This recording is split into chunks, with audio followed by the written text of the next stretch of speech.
नमस्ते बच्चों, आज हम पढ़ेंगे पाठ 8 दीक्षा की देन भाग 1, जिसमें आप पाठ का वीडियो देखें। दूसरे भाग में पाठ का अर्थ समझाऊंगी। दीक्षा की देन। इस देश में लाखों बच्चे ऐसे हैं जिनके घर वाले उनके लिए जरूरत की चीजें नहीं जुटा पाते, जिन्हें पूरे साल नंगे पांव स्कूल जाना पड़ता है।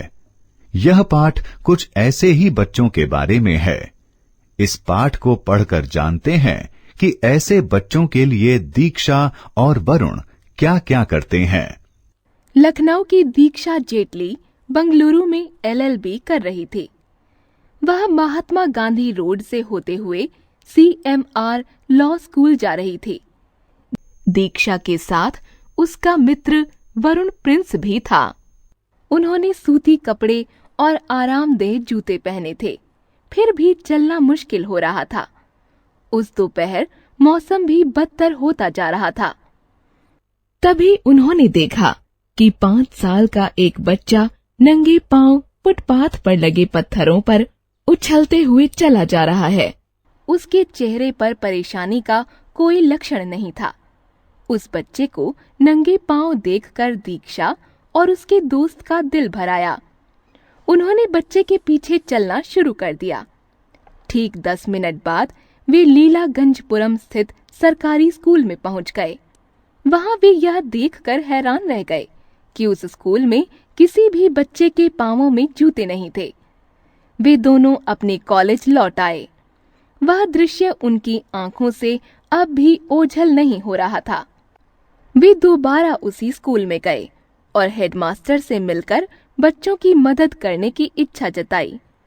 हेडमास्टर ने उन्हें बताया कि छात्रों की किताबें कॉपियां तो एक साथ लाई जा सकती हैं, पर जूते नहीं। बाकी चीजें तो सभी बच्चों के लिए एक जैसी होती हैं, लेकिन जूते सभी बच्चों के अलग अलग साइज के पांव के आकार के हिसाब से लाने होंगे। अगले दिन दीक्षा और उसका मित्र वरुण फिर स्कूल आए। उन्होंने इंची टेप से सभी 313 बच्चों के पैरों का नाप लेना शुरू किया। उन्हें यह देखकर बेहद दुख हुआ कि अधिकतर बच्चों के पैर फटे हुए थे। ऐसा इसलिए था क्योंकि वे हर मौसम में नंगे पांव चलने को मजबूर थे। बच्चों ने उन्हें बताया कि स्कूल से वापस लौटते समय दोपहर में फुटपाथ इतना तप रहा होता है कि उनके लिए चलना मुश्किल हो जाता है। दीक्षा और वरुण का अगला लक्ष्य प्रायोजकों की तलाश करना था।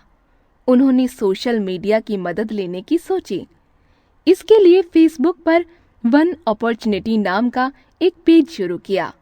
उनका पहला पोस्ट कुछ ऐसा था: टारगेट 313 शूज, सहयोग या दान।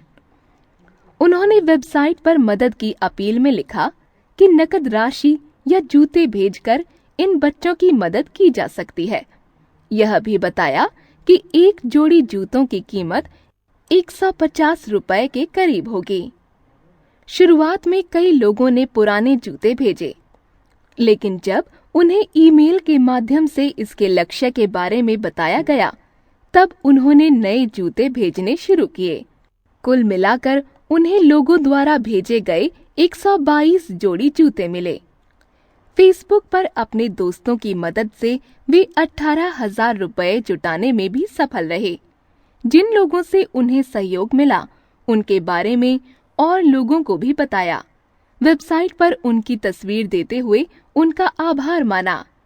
इस बीच बच्चों ने अपने प्रायोजकों का आभार जताने के लिए एक ड्राइंग प्रतियोगिता आयोजित की। इस प्रतियोगिता की सबसे बेहतरीन प्रविष्टियां दानदाताओं को भेजी गईं। बच्चों ने अपनी मदद करने वालों को संदेश भेजकर आभार जताया। बच्चों ने यह भरोसा दिलाया कि वे अच्छी तरह से पढ़ाई कर उनका गौरव बढ़ाएंगे। बच्चों के अभिभावकों ने बच्चों को प्रत्येक दिन स्कूल भेजने का वचन दिया। यह तरीका कॉलेज के छात्रों के लिए प्रेरणा बन गया। अब वे इस तरह के और काम करने को तैयार हैं। N. रघुरामन, दैनिक भास्कर से साभार।